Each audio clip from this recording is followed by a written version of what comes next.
is September 2024, which means there are less than 4 months left in the year, and actually 4 months until we can say GTA 6 is coming out this year. But before that happens, we've got no shortage of indie games still yet to come, so here are the ones that I'm looking forward to the most, except Silksong, because today we're covering indie games that have confirmed release dates, and as we all know, Silksong does not have a confirmed release date.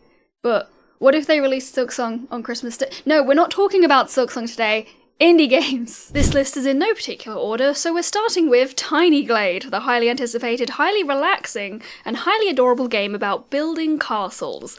The development team, Pounced Light, announced in mid-August that the game will be releasing on the 23rd of September, so not much longer to wait. However, there is a free demo that you can still play on Steam until that date. There's no wrong way to build in this game. You can create to your heart's content with what they describe as gridless building chemistry. Personally, I get really big Tangled vibes from the architecture, which is one of my favourite Disney films, so I'm just going to build something fit for Rapunzel. Next up is Reka, or Reka. I promise I did look it up, and people on YouTube also can't make their minds up on how it's pronounced, and I also promise that not all the games in this video have cozy vibes. This one's releasing a bit sooner, on the 12th of September, and you'll be playing the role of Witch's Apprentice. Not just any witch, mind you, it's Baba Yaga who's got a secret and you want to know what it is. On your quest to figure it out, you'll find your inner witch, forest for ingredients, build and customize your cottage, and explore beautiful, procedurally generated landscapes. It's also very much worth mentioning that the lead writer on the game is none other than Rhianna Pratchett, daughter of Terry Pratchett, who also worked on titles like Mirror's Edge and Tomb Raider 2013. Here's a game that needs no introduction. It is the Plucky Squire, because it's been featured in so many high-profile gaming presentations so far, and I find it hard to believe that you haven't heard about it. Unless maybe you don't like those presentations, in which case I'm here to tell you all about it. It's a charming storybook-style indie game that lets you jump between playing 2D and 3D worlds to reach your ultimate goal of saving your friends. Gaming really lets you live out all of your wildest fantasies, like having friends. I'm okay. It's okay. I think it's very cute, and I can't wait to become a hero on the 17th of September. A day later, on the 18th, we'll be able to experience Enotria, The Last Song, unless you're on Xbox, as they've recently announced an indefinite delay of the Xbox version. Look, I'm gonna level with you, this isn't one I plan on playing at all, but I feel like if I didn't mention it, then people would complain in the comments. I'm still a newborn baby in the world of Souls-likes, and this is surely beyond my ability. I think visually, it looks fantastic in the trailers. Making a game based on Italian folklore is very cool, you don't see that every day. However, there are mixed reports about how well the demo played, especially given that there are further reports that the demo was patched and polished for Gamescom. It's probably unfair to compare it with the likes of Elden Ring, given it is an indie game, but that's still going to happen whether we like it or not. Perhaps wait for the official reviews or watch some of your favourite content creators play it before deciding to pick up this one. And now for something completely different, it's this.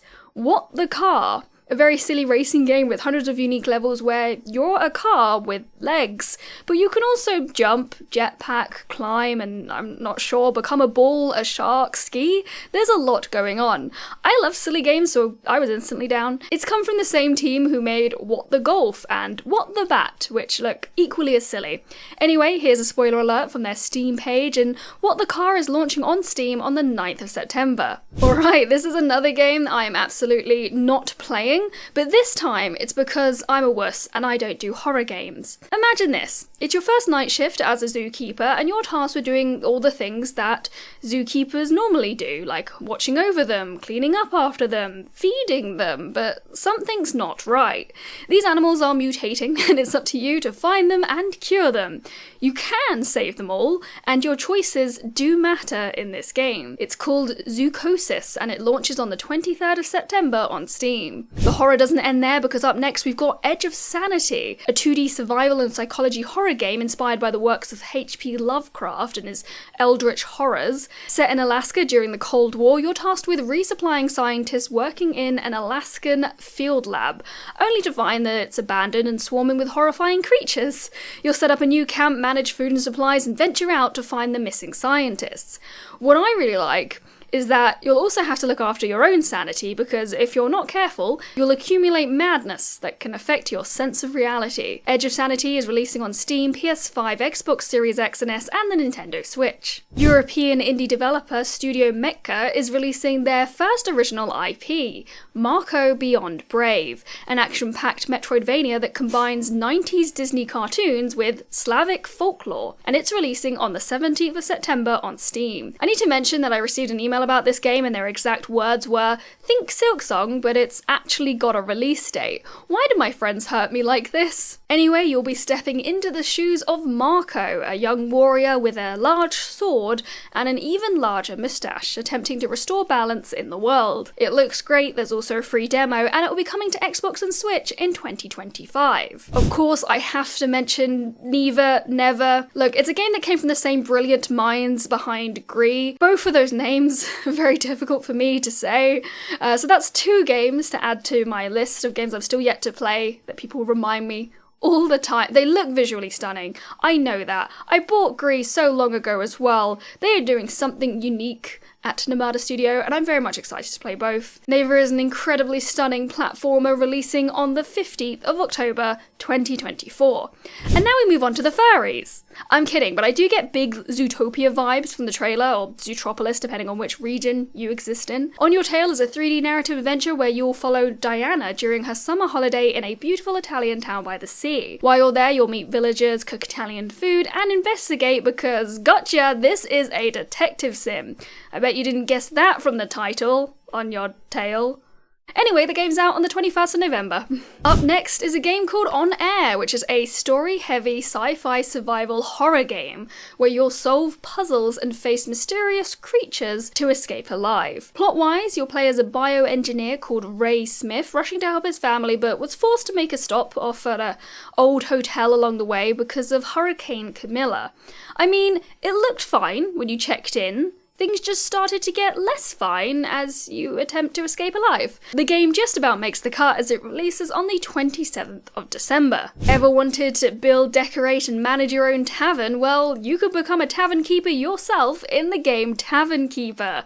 Yes, I will be making the Winchester, so you're welcome to have a nice cold pint and wait for all of this to blow over. I'll also be singing Master of the House the entire time. Tavern Keeper is being brought to you by the same team who made Game Dev Tycoon, which I actually also really enjoyed, even if it was rather simple. And that one launches on the 5th of November. And finally, I couldn't not mention Date Everything, a game where you can date everything. It's a dating sim where you can literally date everything. I don't know what else there is to say. It's fully voice acted, there's 100 dateable characters. I know I need the practice, why would I complain? Date Everything is releasing on the PS5, Xbox Series X and S, Nintendo Switch and Steam on October 24th. And I say that, but there isn't actually a date on Steam. They've definitely confirmed the 24th for the Switch, so I'll let you know if I find out anything new. It looks utterly ridiculous, and as I mentioned before, I do love my silly games. So that's all of the games that I wanted to cover in this video, but here's the thing about indie games, they can get release dates at any time. There's still a lot of games that still say releasing in 2024 without a concrete date, and this is me preparing you for potentially another video next month. So thank you for watching, and I'll see you in the next one.